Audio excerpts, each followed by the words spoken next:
अस्सलाम वालेकुम नाजरीन, प्रोग्राम है नुक्ता एतराज। मैं हूं सलमा कौसर। मुल्क पर कयामत आकर गुजर गई मगर सियासी इख्तलाफात खत्म न हुआ। पेशावर में धमाका हुआ, लोग जख्मी हुए, दर्जनों लोग शहीद हो गए, लेकिन सियासी इख्तलाफात वहीं के वहीं। वज़ीर आज़म मोहम्मद शहबाज शरीफ उस दिन भी पेशावर पहुंचे, आज भी पेशावर पहुंचे। इजलास चेयर किया, एपिक्स कमेटी का इजलास हुआ जिसमें अमन व अमान की सूरत हाल का जायजा लिया गया। जख्मियों के लिए माली पैकेज का ऐलान किया गया, शोहदा के वर्सा के लिए माली पैकेज का ऐलान किया गया। ये वो वक्त है जब मुतासरीन को जरूरत है कि उनके सर पर दस्ते शफकत रखा जाए, उनके जख्मों पर मरहम रखा जाए। ऐसे में जब बात होती है एपीसी बुलाने की, तो तहरीक इंसाफ, मुल्क की बड़ी सियासी जमात, ओपोजिशन पार्टी सबसे बड़ी, अभी तक गौर कर रही है, अभी तक फैसला नहीं कर पाई, अभी तक गुमगू की कैफियत है। अभी तक ये फैसला नहीं हो सका कि एपीसी ऑल पार्टीज कॉन्फ्रेंस में शिरकत करनी है या नहीं। मुल्की मफाद में फैसले करना वक्त की अहम जरूरत है। अगर इस वक्त ये फैसले ना किए गए तो फिर हालात यकसर मुख्तलिफ होंगे। वज़ीर आज़म मोहम्मद शहबाज शरीफ ने जब इजलास चेयर किया तो उन्होंने कुछ सवालात भी उठाए। उन्होंने कहा कि जो 417 अरब रुपए सिक्योरिटी की मद में दिए गए, जो सूबे में अमन व अमान बरकरार रखने के लिए दिए गए, वो कहाँ लगे, कहाँ खर्च हुए, कहीं पे नजर नहीं आता। इंफ्रास्ट्रक्चर नहीं है, पुलिस की अपग्रेडेशन नजर नहीं आ रही। अगर ये सब नहीं हुआ तो 417 अरब रुपए का हिसाब कौन देगा? इसके अलावा आज जब हम बात करते हैं एपीसी के हवाले से, अभी तक तहरीक इंसाफ का फैसला नहीं हुआ। मुख्तलिफ लीडर्स की तरफ से मुख्तलिफ बयानात आ रहे हैं। असद कैसर साहब कुछ कहते नजर आते हैं और असद उमर साहब कुछ कहते नजर आते हैं। डिफरेंट स्टेटमेंट से कॉन्फ्लिक्ट नजर आ रहा है, लेकिन अभी तक इमरान खान साहब ने खुद कोई स्टेटमेंट नहीं दिया। वज़ीर आज़म मोहम्मद शहबाज शरीफ ने आज जब गुफ्तगू की तो उन्होंने ये भी कहा कि मैंने तो उस शख्स को भी मुल्की मफाद के लिए दावत दी जो मुझसे हाथ मिलाना भी पसंद नहीं करता, क्योंकि मुज़ाकरात की मेज़ पे बैठना एक ऐसा अमल है जो मुल्की मफादात के लिए, मुल्की तहफ़्फ़ुज़ के लिए, मुल्की सिक्योरिटी के लिए, मुल्की मईशत के लिए नहायत अहम है, मुल्की आवाम के लिए बहुत ज़रूरी है। अगर ऐसे वक्त में अपोजिशन पार्टी साथ नहीं बैठेगी, अगर असेंबली के अंदर भी ना बैठे, अगर असेंबली के बाहर भी मुल्की मफाद के लिए बात ना करें, तो फिर फैसले कैसे होंगे, फिर कानून साजी कैसे होगी? इससे पहले जब इमरान खान साहब हुकूमत में थे और मौजूदा हुकूमत की जो कोलिशन पार्टीज हैं ये ऑपोजिशन में थी, तो भी चार्टर ऑफ इकोनॉमी की पेशकश की गई थी जिसको तहरीक इंसाफ ने मुस्तरद कर दिया था। आज हालात मुख्तलिफ हैं, आज भी कुछ ऐसे ही मामला है, मिलकर बैठने की बात हो रही है, लेकिन पीटीआई की तरफ से अभी तक कोई मुस्बत जवाब नहीं आया।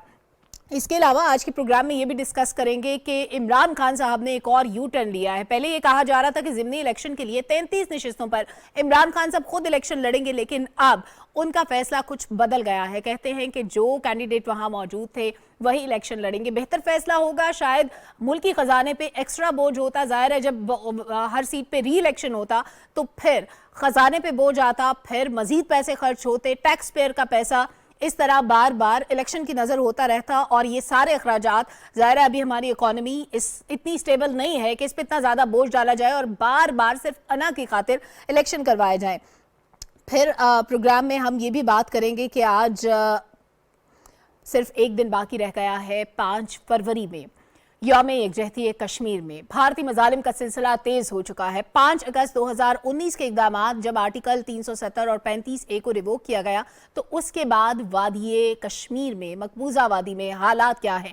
हर 10 लोगों पर एक भारतीय फौजी तैनात है। जिंदगी तंग कर दी गई है, लोगों को गिरफ्तार करके दूर दराज जेलों में कैद कर दिया जाता है। खवातीन को मालूम नहीं है उनके भाई, बेटे, उनके शौहर किस जेल में, भारत के किस कोने में कैद होंगे। कुछ बेवा खवातीन जिनकी तादाद अब तकरीबन, जो अभी स्टैट्स आ रहे हैं, 25,000 के करीब है, और जो नीम बेवा खवातीन हैं जिनके शौहर लापता है, जो कई सालों से घर नहीं आए, उनकी तादाद भी अब तकरीबन 8,000 के करीब है। इसके अलावा वो कातिल जो मावराए अदालत होते हैं अनगिनत है। ये जुल्म सितम का सिलसिला जारी है, कर्फ्यू लगा दिया जाता है, इंटरनेट तक एक्सेस नहीं है।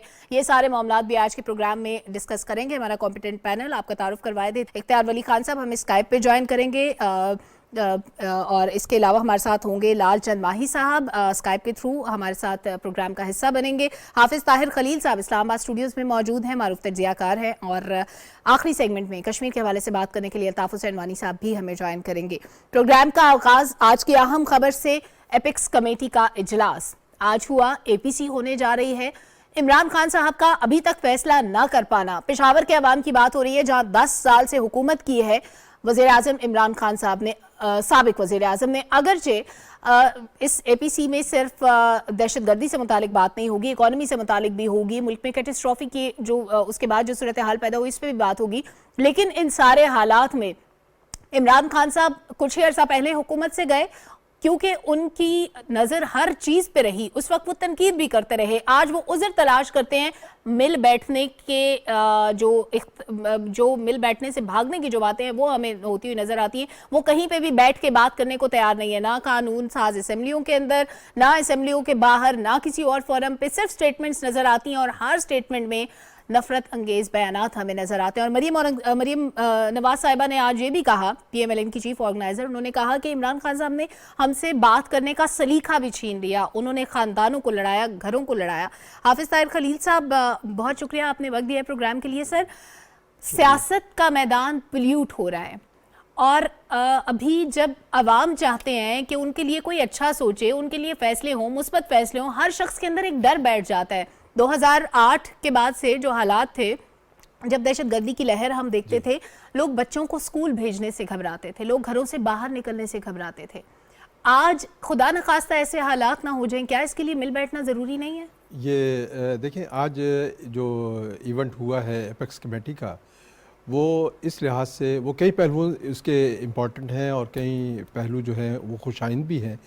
सबसे अहम बात यह है कि एक तो यह है कि तकरीबन 1.5 साल के तातुल के बाद ये इजलास हुआ है सेंट्रल लेवल पर एपेक्स कमेटी। प्राइम मिनिस्टर ने बिल्कुल सही फैसला किया कि इजलास पेशावर में हुआ। ये पहला इजलास है इस लेवल का सेंट्रल एपेक्स कमेटी का जो किसी सूबे में बुलाया गया है, और इसका मकसद ये था कि सूबे के अवाम के साथ यकजहती का इजहार किया जाए। दुख के और मुश्किलात के इन लम्हात में सूबे के अवाम को तसल्ली दी जाए और उनमें एक उम्मीद और रोशनी का पैगाम जो है आना चाहिए, क्योंकि दहशतगर्दी के हालिया वाक़े ने एक बार फिर सूबे को हिला कर रख दिया है।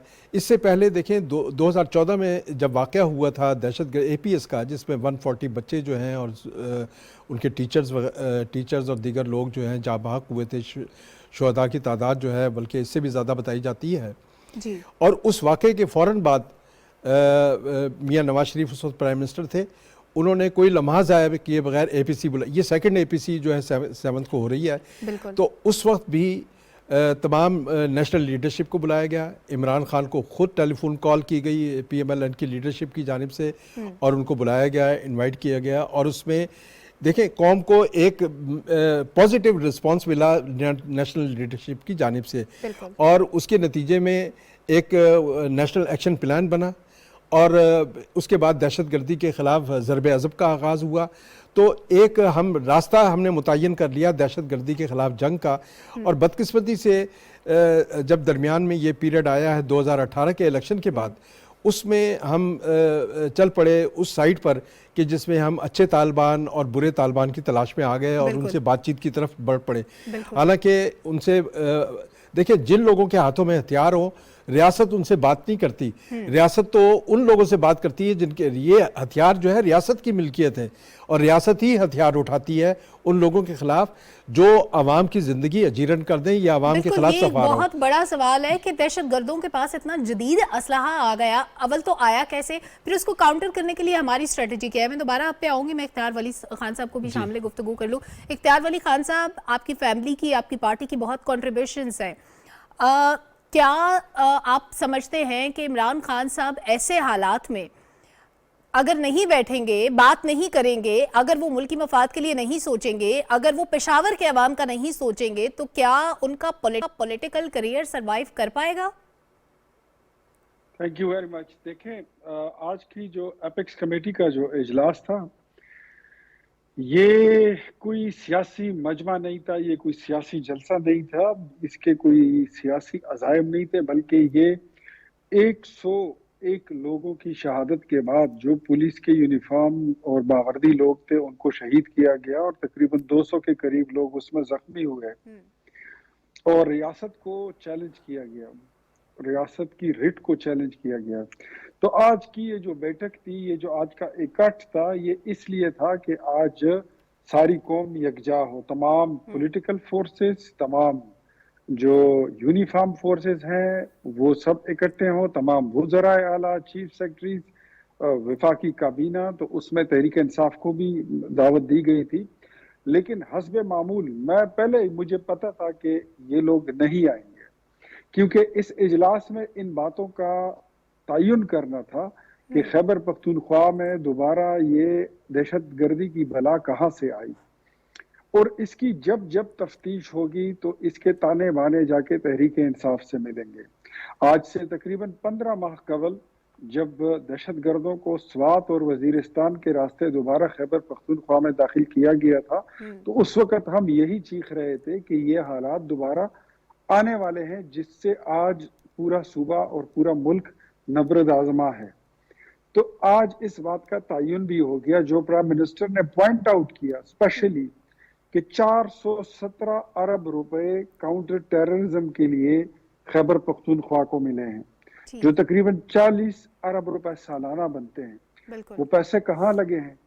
हमारे पुलिस फोर्स के पास क्लाशनकोव के अलावा कोई चीज नहीं है, जबकि आप देखें कि उनका मुकाबला जिनके पास है, उनके पास ऐसे जदीद हथियार है कि नाइट विजन क्या तो पता नहीं क्या क्या, उनके पास बड़ा कुछ है, बिल्कुल जदीद असला है। और हमारे हमारे जो जो जो जो जो जो फोर्सेस हैं काउंटर टेररिज्म के, उनको वो असला मुहैया नहीं किया गया।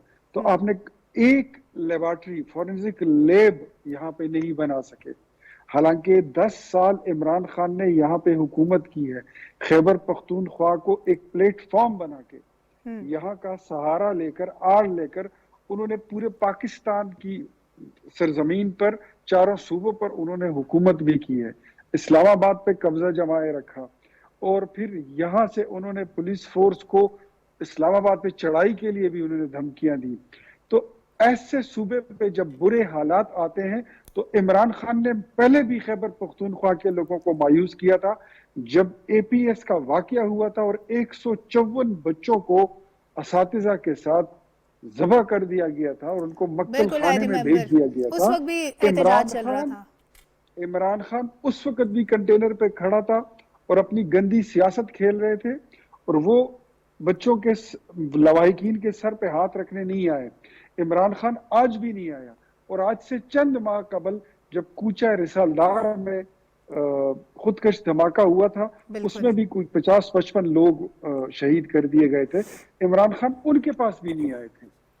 तो आज के इस इजलास की इसका बायकॉट करना, ये मेरे ख्याल में ये कोई अचंभे की बात नहीं थी, और इन्होंने नहीं आना था। That was very much clear, नहीं एक्सपेक्टेड नहीं, ये बिल्कुल क्लियर था कि इन लोगों ने आना नहीं है। इनको चाहिए क्या?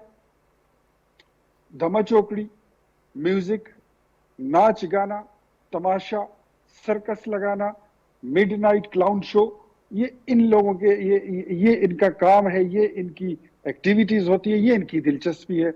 अवाम के मसाइल से तहरीक इंसाफ, उसकी क़ियादत और उसके लीडर इमरान खान का कोई सरोकार नहीं है। बहुत अफसोस के साथ कहना पड़ता है कि आज इमरान खान ने साबित कर दिया कि खैबर पख्तूनख्वा के लोगों ने एक गलत आदमी को मुंतखब करके या चुनतखब करके एक गलत फैसला किया था। मेरे ख्याल में आइंदा कभी भी ऐसे नहीं होगा।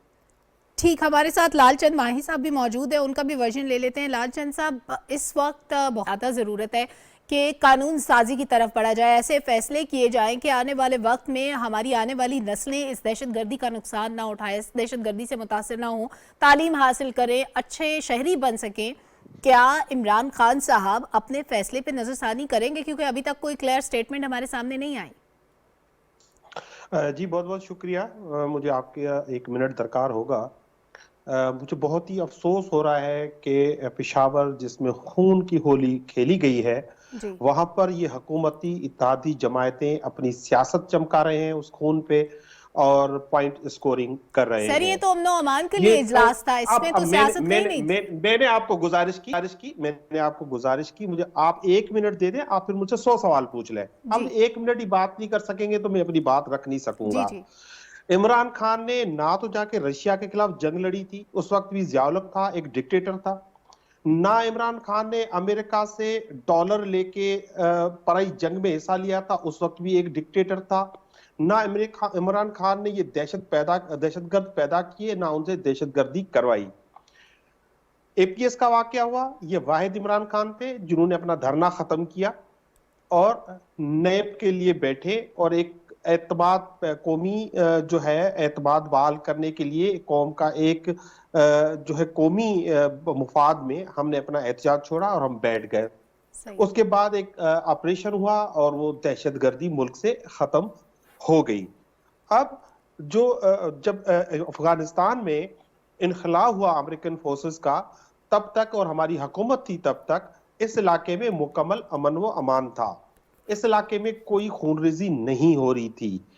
इमरान खान ने वाज़ेह तौर पे बताया है कि लास्ट अक्टूबर में पाकिस्तान की एस्टेब्लिशमेंट ने कहा कि आपको यहाँ पे कुछ लोगों को, ये जो तालिबान है उनको एडजस्ट करना पड़ेगा, रिहेबिलिटेट करना पड़ेगा। उस पे हमारे लोगों को, हमारे अवामी नुमाइंदान को उस पर एतराज था और ये तय हुआ कि एक कमेटी बनेगी, वो उस पे मूव फॉरवर्ड करेगी। उसके बाद आपने देखा कि फौरी तौर पर एक फॉरेन स्पॉन्सर्ड एक मूव हुई और पाकिस्तान तहरीक इंसाफ की हुकूमत को हटाया गया। लेकिन इत्तेहादी जो हुकूमत कायम हुई, उनकी बातचीत, उनके टॉक्स जो है तालिबान के साथ जारी रहे। जून में उन्होंने किए, ये तालिबान जो है हथियारों समेत अगस्त में इस जो है स्वात में और उन एरियाज में आए। उस वक्त हमारी हुकूमत नहीं थी। अच्छा लालचंद साहब, आपने 1 मिनट मांगा, मैंने आपको 1 मिनट दिया। अब मैं चाहती हूँ थोड़े से फैक्ट्स को अगर हम राइट डायरेक्शन में लेके जाएं, क्योंकि आपने पहले तो 80s की सियासत की बात की, अभी हमें हाल की बात करनी है, अभी हमें हाल में जीना है, क्योंकि माजी में जो होना था वो तो हो चुका। फिर एपीएस वाले मामले का आपने जिक्र किया, उसमें भी इमरान खान साहब को रिक्वेस्ट करनी पड़ी कि वो धरना खत्म कर दें। उन्होंने खुद से खत्म नहीं किया था, एहतजाज जारी था और बच्चों की लाशें, मासूम बच्चों की लाशें गिर रही थी। फिर उसके बाद अभी जिन हालात का आप जिक्र कर रहे हैं, स्वात ऑपरेशन और ये चीजें, इमरान खान साहब गवर्नमेंट का हिस्सा ना सही, ओपोजिशन का हिस्सा तो थे, वो अपना कंट्रीब्यूशन तो दे सकते थे, लेकिन उन्होंने हमेशा असेंबलियों से बाहर रहने को तरजीह दी। देखिए, हम इसको हुकूमत को मानते ही नहीं थे, हमने असेंबलियों से बाहर रहना तरजीह दी। अब हम समझते हैं इलेक्शन का दौर है और जैसे ही इमरान खान ने कहा कि हम असेंबली में आना चाहते हैं, अपना रोल प्ले करना चाहते हैं, तो आपने देखा कि फौरी तौर पर हमारे इस्तीफा कबूल कर लिए गए। हम असेंबलियों के दरवाजे पे खड़े थे। हम इस जमहूरी जो ईयर था, आखिरी ईयर था, उसमें अपना जो जमहूरी किरदार था वो अदा करना चाह रहे थे, लेकिन ये समझते हैं इनको लेकिन सर इस्तीफे तो आपके अरकान ने खुद दिए थे, किसी ने जबरदस्ती से उनसे इस्तीफे नहीं मांगे थे। तो ठीक है, हमने कभी मना किया? मैंने कहा कि हमने नहीं दिए, मैं कह रहा हूं हमने दिए। उन्होंने 8-9 महीने कबूल नहीं किए।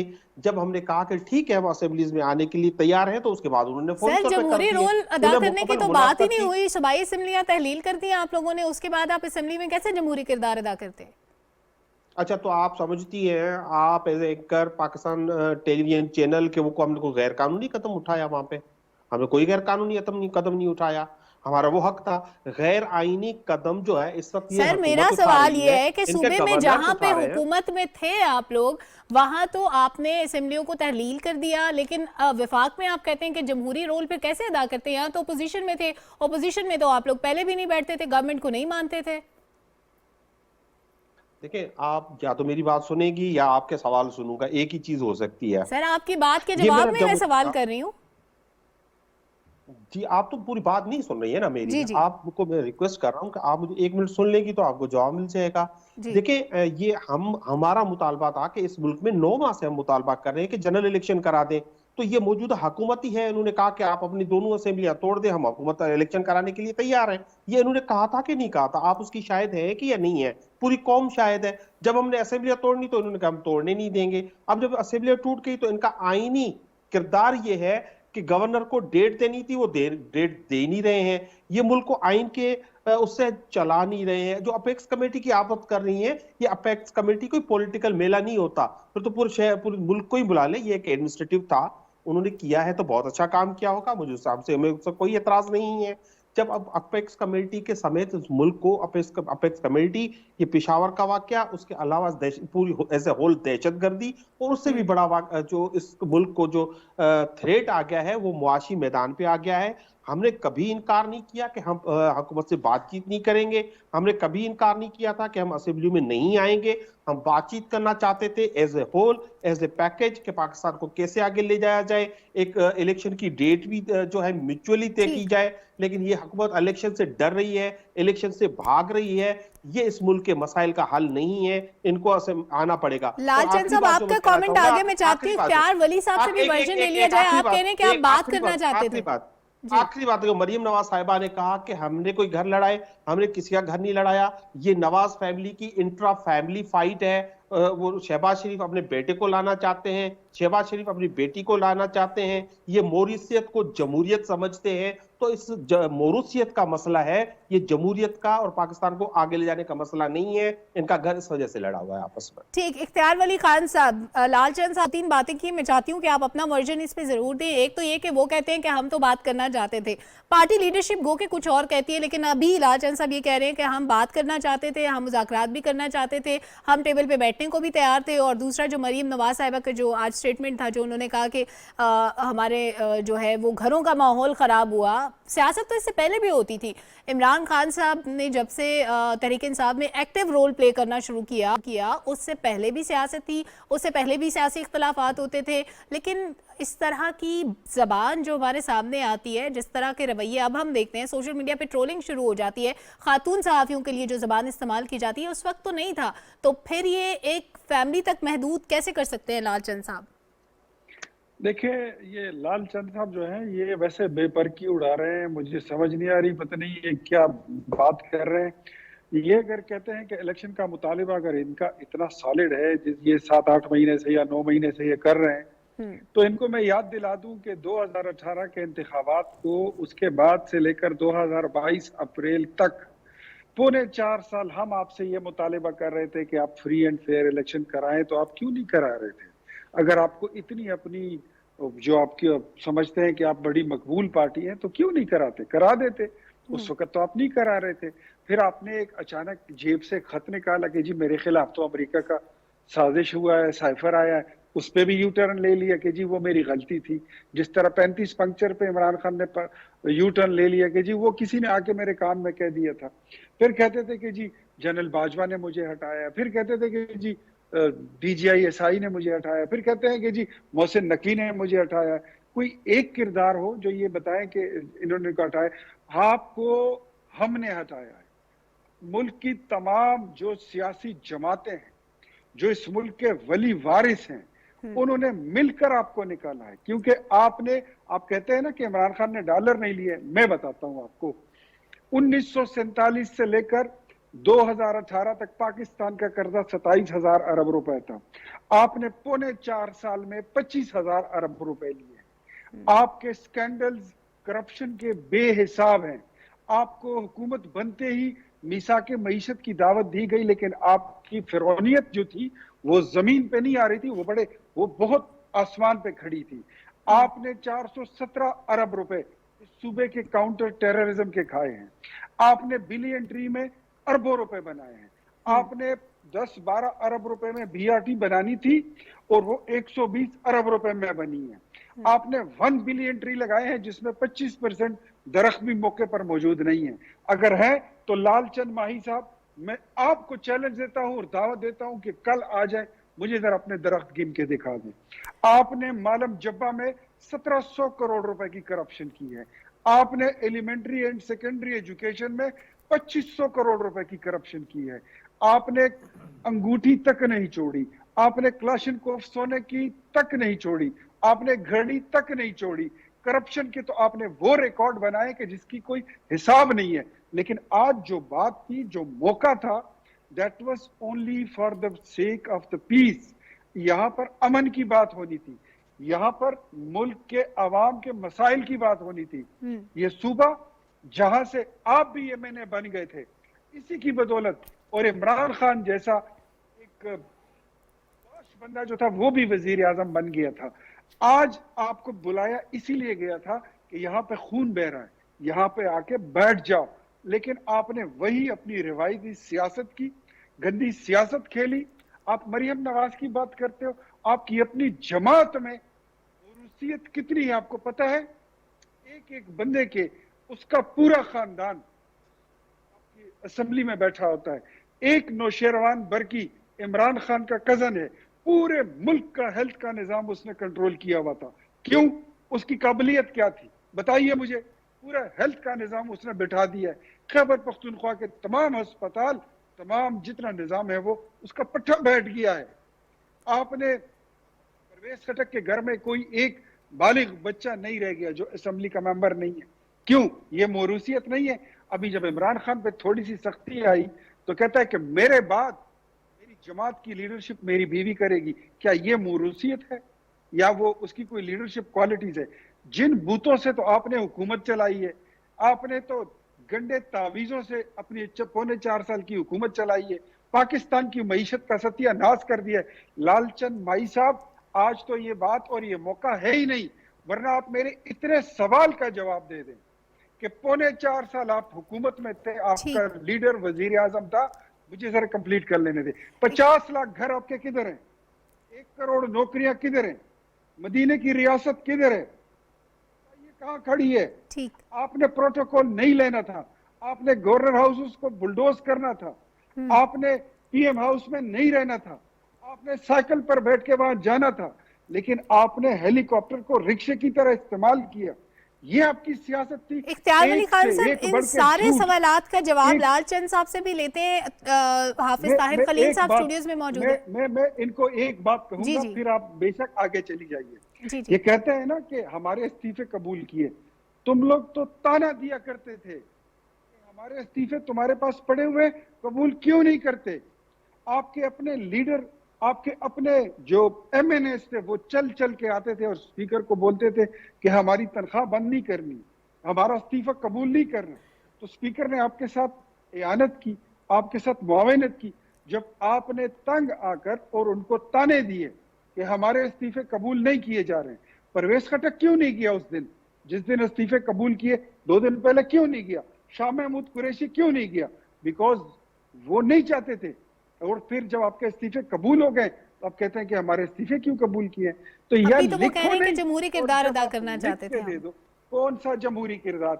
आपने तो असेंबली तोड़ दी पंजाब की, खैबर पख्तूनख्वा की आपने असेंबली तोड़ दी है। तो इसका मतलब ये है कि आप यहाँ पर अपना जमहूरी किरदार नहीं, बल्कि आप अपनी गंदी सियासत और शरारत और साजिशों को लेकर कौमी असेंबली में आ रहे थे। आपका यही इरादा हो सकता है। आपका ट्रैक रिकॉर्ड गंदा है, आपका जो माजी है वो गलाजत से भरा पड़ा है। आपने पाकिस्तान के साथ, पाकिस्तान की जमहूर के साथ, इस मुल्क की मईशत के साथ और फिर इस मुल्क की नई नस्ल के साथ आपने खिलवाड़ किया है, आपने धोखा किया है, आपने फरेब किया है। इख्तियार अली खान साहब, इस पे लालचंद साहब का भी वर्जन लेते हैं। मैं चाह रही हूँ कि इसमें हाफिज ताहिर साहब का कमेंट पहले ले लें। हाफिज ताहिर साहब, ये सारी बातें जो से रिलेटेड नहीं, ये तो एग्जिस्ट करती हैं। ये देखें, बात ये है कि हमने 2022 जो है सियासी लड़ाइयों में बिल्कुल ज़ाया किया, मईशत हमारी तबाह हुई। और ये अच्छी बात है, जो इसका एक अच्छा पहलू है, पॉजिटिव जो इसका एक पहलू है कि हम माजी के हिसार से बाहर आ रहे हैं। हमने ये साबित किया है। इससे ये सारे जो सूरत हाल आज है, जो शाखसाना दहशतगर्दी का आज नज़र आ रहा है, ये साबित कर रहा है कि आज सूरत हाल बदल रही है। आज हमने ये साबित किया है कि माजी की पॉलिसी गलत थी, जिसमें उनको खुश किया गया, उनको यहाँ पर बसाया गया। आज प्राइम मिनिस्टर के 2 इम्पॉर्टेंट सवाल थे कि 417 बिलियन जो पैसा था, हाँ, वो लॉ एंड ऑर्डर पर क्यों खर्च नहीं हो सका, नंबर 1। नंबर 2, कौन लेकर आया है नहीं यहाँ पर? ये सवाल किससे था सर? देखिए, ये सवाल जो है बड़ा इंपॉर्टेंट सवाल है, जिसकी वजह से आज पूरे पाकिस्तान के अवाम दोबारा उसी दहशतगर्दी के हिसार में फंस रहे हैं। हमने तो यहाँ दहशतगर्दी को ख़त्म कर दिया था, यहाँ पर ऑपरेशन ज़रब अज़ब हुआ, रद्दुल फसाद हुआ, और आज फिर कल डिफेंस मिनिस्टर ने ये इंदिया दिया है कि हमें ऑपरेशन ज़रब अज़ब 2 करना पड़ेगा। और इस वक्त ये अच्छी बात है कि हम उस तरफ चल पड़े हैं कि जहां पर हमें दहशतगर्दों को खुश नहीं करना बल्कि उनके खिलाफ जंग करनी है, क्योंकि इस जंग को जब जीतेंगे तो हमारी नई नस्लें जो हैं वो एक ताबनाक मुस्तकबिल की तरफ बढ़ेंगी। ये पाकिस्तान के मुस्तकबिल की जंग है। तो इसके लिए अभी हमें कल जब सेनेट की कमेटी गई है पेशावर, उसको बताया गया कि 32 ऑपरेशंस इस वक्त ऑन हैं मुख्तलिफ इलाकों में, ज़्यादातर जो है खैबर पख्तूनख्वा के इलाके में, जो दहशतगर्दी को ख़त्म करने के लिए 18,000 फोर्सेस के जवान जो हैं इस वक्त फील्ड में हैं, ऑपरेशन में हैं, जिसमें पुलिस भी है, जिसमें FCA भी है, फ्रंटियर कोर है, उसमें मिलिट्री है। ये तमाम फोर्सेस जो है मिलकर ऑपरेशन कर रही हैं, और ये ऑपरेशन इसीलिए हो रहे हैं कि पाकिस्तान को महफूज किया जाए, पाकिस्तान के आने वाले जो नस्ल है उसको वो महफूज पाकिस्तान हम मुंतकिल कर सकें। और इसके लिए देखें, ये बिल्कुल उसके लिए ये जो कल डायलॉग होने वाला है परसों 7 को, और उसके बाद 8 को जो है पार्लियामेंट की जॉइंट सिटिंग भी बुलाई है। अब हमें ज़रूरत है कि हम एक नेशनल डायलॉग की तरफ बढ़ें। ये गवर्नमेंट ने एक रास्ता दिखाया है, और इससे एक उम्मीद भी पैदा हुई है कि चलें हमारी जो क़यादत है, कौमी क़यादत, वो अपनी सियासी लड़ाइयों को बाला ताक रख कर और इसकी तरफ आएगी। अब ज़रूरत इस बात की है कि अपोजिशन जो है वो भी आए। देखिए खान साहब जो हैं वो 2014 में उन्होंने बड़ा तवील धरना दिया, हाँ। लेकिन उनको आना पड़ा उस डायलॉग की तरफ जो मियां नवाज शरीफ ने कन्वीन किया था। अल्टीमेट ऑप्शन यही है। और आज फिर ज़रूरत है कि एक हम नेशनल डायलॉग करें, और उसके नतीजे में एक मुत्तफ़िका लाया अमल सामने आना चाहिए, ताकि कौम को पता चले कि हमारी नेशनल लीडरशिप जो है वो मसाइल से निपटना जानती है, वरना हम कौम को मायूस करेंगे। और इसीलिए ये कहा जा रहा है कि पार्लियामेंट का जो जॉइंट सिटिंग है वो 1 पॉइंट एजेंडा लेकर आए, जिसमें काउंटर टेररिज्म हो और हमें लोगों की जानो माल को कैसे महफूज बनाना है। तो हम जब ये इस तरफ बढ़ेंगे तो जाहिर है कि जो हमारे फ़रोई मसाइल हैं, जो हमारे पॉलिटिकल इश्यूज़ हैं, उसको भी आहिस्ता आहिस्ता जब उसकी पोलराइजेशन कम होगी और पॉलिटिकल टेम्परेचर कम होगा तो हम उसके हल की तरफ भी बढ़ सकेंगे। एक शॉर्ट कमेंट सर इस पे भी कि हमारा पॉलिटिकल कल्चर जो पोल्यूट हो रहा है, ज़ाहिर टाइम लगेगा उसको रिवाइव करने के लिए। हमें जिस तरह मरीम नवाज साहिबा का जो स्टेटमेंट था कि घरों को लड़ाया, ख़ानदानों को लड़ाया, कहीं भी हम बैठे होते हैं चाय की टेबल पर लड़ाई शुरू हो जाती, इनटॉलरेंस है, इसको कैसे टैकल किया जा सकता है? नहीं देखिए, ये तो टैकल होगा, ये इसका बेहतरीन फोरम है पार्लियामेंट। कि पार्लियामेंट, देखिए जब आप पार्लियामेंट से इस्तीफे दे के बाहर निकल जाएंगे तो डायलॉग कहाँ होगा? डायलॉग सड़कों पे नहीं हुआ करता है। डायलॉग का बेहतरीन फोरम जो है पार्लियामेंट है, जहां आपको बैठ के संजीदगी के साथ, दानिशमंदी के साथ, रवादारी और तहम्मुल और एक दूसरे को बर्दाश्त करने के जज्बे के साथ बात की जाती है वहाँ पर। और जब आप ये आपका नुकसान हुआ है, इससे इसका इस नुकसान का जो असरात है वो नई नस्ल भुगत रही है कि घर घर लड़ाइयाँ हो रही हैं और घर घर तकसीम हो रहे हैं। तो ज़रूरत इस बात की है कि ये जो लोग बाहर गए हैं पार्लियामेंट से बाहर, वो दोबारा पार्लियामेंट को रजू करें और ये माने कि पार्लियामेंट ही वाहिद फोरम है। अगर पार्लियामेंट बेतौकीर होगी तो इस मुल्क का कोई अदारा जो है वो उसकी तौकीर नहीं बढ़ेगी, और इससे सियासतदानों की काबिलियत, अहलियत और उनकी सलाहियत पर उंगलियां उठती हैं। तो ज़रूरत इस बात की है कि हमारे पॉलिटिशियन जो हैं वो पार्लियामेंट को जो है अहमियत दें, और इसका वाहिद हल खान साहब को दोबारा पार्लियामेंट में आना पड़ेगा, खा वो इलेक्शन के ज़रिए आएँ। और ये अच्छा फैसला किया उन्होंने, यू टर्न लिया है कि वो दोबारा वही कैंडिडेट, वही MNAs जिन्होंने इस्तीफे दिए थे उनसे कहा है कि दोबारा इलेक्शन लड़ें और वापस आएँ पार्लियामेंट में। ये कोई तरीका नहीं होता कि आप 30 सीटों पर, 16 सीटों पर खुद इलेक्शन लड़ रहे हैं और ब्लॉक कर रहे हैं सीटों को। पार्लियामेंट में डायलॉग होना चाहिए, और ये डायलॉग ही पाकिस्तान में, dialogue is the only option. ठीक है लालचंद साहब, माजी के इख्तलाफात को भुलाकर नए दौर का आगाज करना चाहिए। इस वक्त बहुत ज़रूरत है कि इमरान खान साहब उन लोगों के लिए जिन पर उन्होंने 10 साल तक हुकूमत की है, उनकी पार्टी ने हुकूमत की है, उनसे उनके लिए बैठें, बात करें। जैसे आपने कहा ना कि जमहूरी रोल अदा करना चाहते थे, लेकिन क्या हुआ कि इस्तीफे मंजूर कर लिए गए। अभी भी मौका है, अभी APC में आ सकते हैं। क्या इमरान खान साहब रीथिंक करेंगे अपने फैसले को? जी, मैं आता हूँ इस बात पे। मेरे लिए काबिल एहतराम है इख्तियार वली साहब। मैं समझ रहा था कि वो अपने 9 माह की परफॉर्मेंस बताएंगे कि जो उन्होंने दूध की नदियां बाई हैं पाकिस्तान में 9 माह में, तो जिस तरह से ये आए थे और कहा था कि पाकिस्तान की आवाम महंगाई का शिकार है और अब आके आवाम को रिलीफ देंगे। खैर उस पे तो मैं आता हूँ कि लेकिन आज जो अपेक्स कमेटी की मीटिंग हुई है और कल और 2 दिन 3 दिन में जो ये धमाके के बाद जो वाकयात हुए हैं उसमें पेशावर की अवाम और पाकिस्तान की अवाम के जो जख्म है उन पे नमक पाशी की गई है। आप देखें, अगर वहां पर 100 से ज्यादा पुलिस वाले हलाक होते हैं और ये पुलिस पर जो है सख्त तनकीद करते हैं कि ये इल इक्विप्ड है। इनको पता नहीं है इल इक्विप्ड ये कैसे हो सकते हैं जब आप बॉर्डर पे आप उनको नहीं रोक रहे हैं, बॉर्डर से उनको सहूलत मिल रही है, वो 2600 किलोमीटर से कहां से दाखिल होते हैं और कैसे वो पेशावर और यहाँ तक पहुंचते हैं। दूसरी बात जो उन्होंने कही कि उसके हवाले से कि पुलिस के हवाले से उसमें इतना खर्चा हो गया, वो खर्चा उसमें देना या इतना 415 अरब अगर दिए केपीके को तो ऐसा नहीं किया, ये उनका एनएफसी में ऐसा बनता था और ये उनका हक था।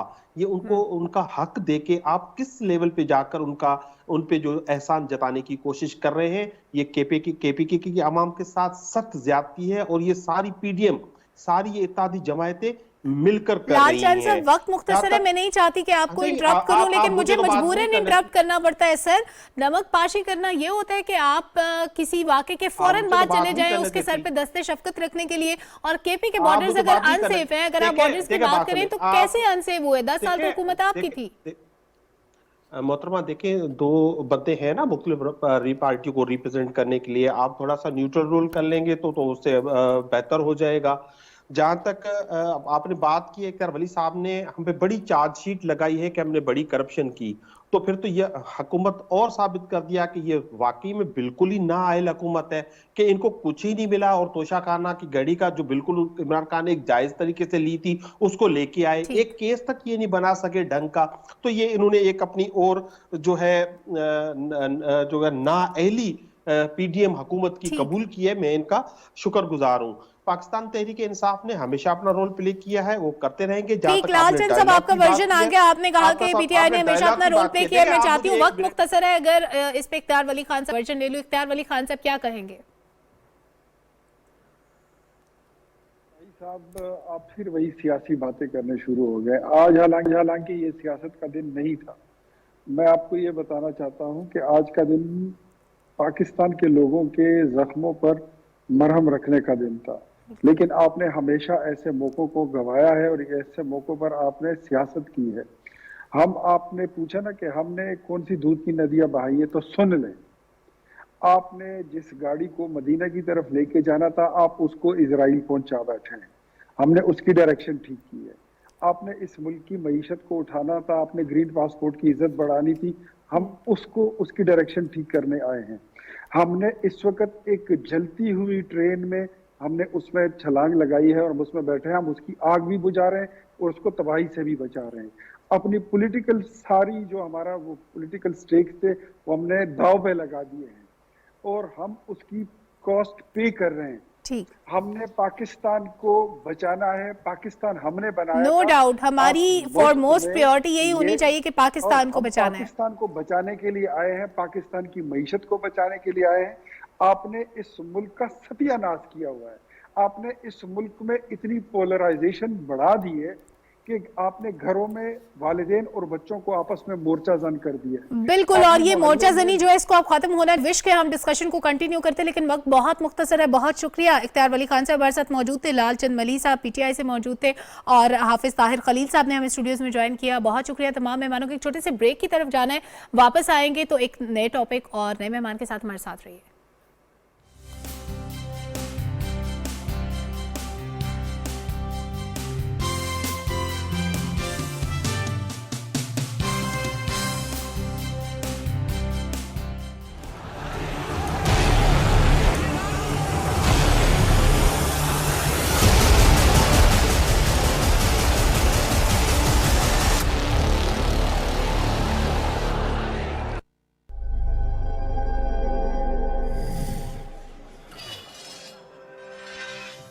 आज तवानाई बचाएं, अपना कल रोशन बनाएं।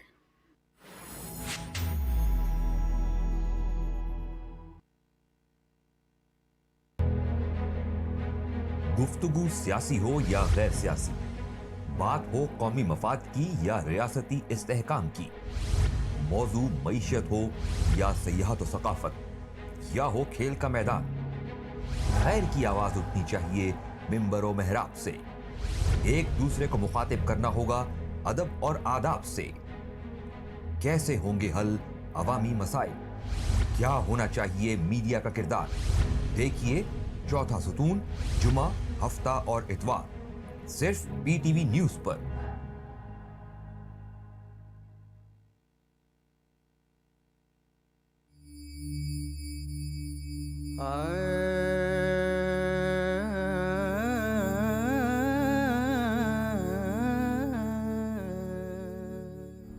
सब बिखर जाएगा, सब फना हो जाएगा। क्या करती और घर बैठ के इंतजार करती कि तुम कब कॉल बैक करोगे या कब मुझे रिप्लाई करोगे? खुदा के कहर से डरे भाई साहब, गरीब की बद्दुआ तो अर्श भी हिला देती है। जो मैंने फैसला किया है, सब पे ये फर्ज है कि उसकी हमायत की जाए। ये सिर्फ तुम्हारी खुशी नहीं थी, मेरी खुशी भी थी। मेरी खुशी साथ क्यों कुर्बान की तुमने?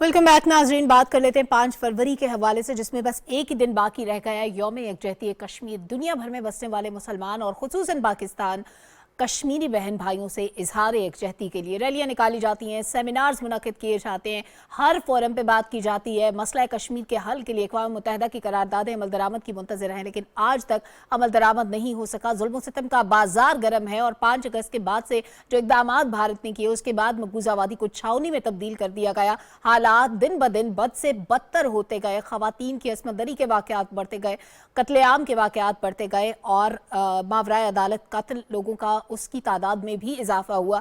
बच्चों के पास तालीम का हक नहीं है, सेहत की सहूलियात नहीं है, इंटरनेट बंद है, मकबूजा वादी तक एक्सेस नहीं दी जाती। इन सारे मामलात पर बात कर लेते हैं। अल्ताफ हुसैन वानी साहब हमें ज्वाइन कर रहे हैं, सीनियर हुर्रियत रहनुमा है। अस्सलाम वालेकुम वानी साहब, कैसे हैं आप? वालेकुम सलाम, अल्हम्दुलिल्लाह बिल्कुल ठीक। सर, मकबूजा वादी के हालात आज भी वैसे ही हैं जैसे 5 अगस्त 2019 में थे और हालात मजीद ख़राब हुए हैं, कुछ बेहतरी नहीं आई। हम कर्फ्यू की बात करते थे, हम दिन काउंट करते थे, कितने दिन से कर्फ्यू है, इतने दिन से कर्फ्यू है, लेकिन वो कर्फ्यू कभी ख़त्म ही ना हुआ। इतना बढ़ा कि 45 लाख लोगों को डोमिसाइल्स दे दिए गए जो भारतीय शहरी थे। अब क्या सूरत हाल है? देखिए, मकबूजा कश्मीर की सूरत हाल, हम तो अब 5 अगस्त के बाद की बात करते हैं, वो कि पिछले 34 साल से लगातार मकबूजा कश्मीर की सूरत हाल बद से बदतर होती चली जा रही है।